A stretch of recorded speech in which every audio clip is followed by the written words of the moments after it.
I show this because I want to tell you a story about two teachers I had. One that I didn't like that much, the other who was a real hero to me. I had a grade school teacher who taught geography by pulling a map of the world down in front of the blackboard.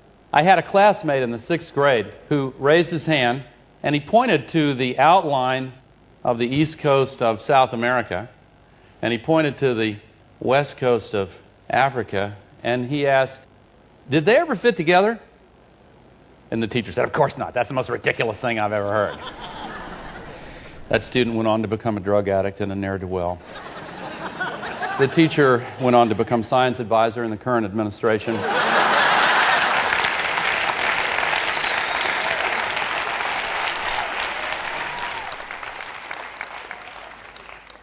But you know, the teacher was actually reflecting the conclusion of the scientific establishment of that time.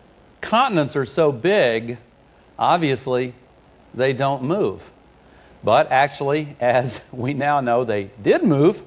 They moved apart from one another. But at one time, they did, in fact, fit together. But that assumption was a problem.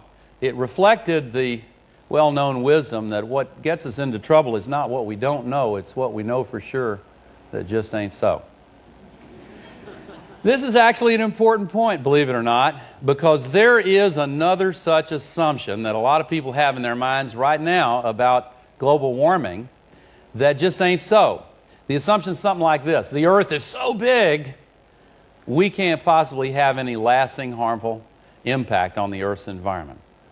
And maybe that was true at one time, but it's not anymore. And one of the reasons it's not true anymore is that the most vulnerable part of the Earth's ecological system is the atmosphere. Vulnerable because it's so thin. My friend, the late Carl Sagan, used to say, if you had a big globe with a coat of varnish on it, the thickness of that varnish relative to that globe is pretty much the same as the thickness of the Earth's atmosphere compared to the Earth itself. And it's thin enough that we are capable of changing its composition.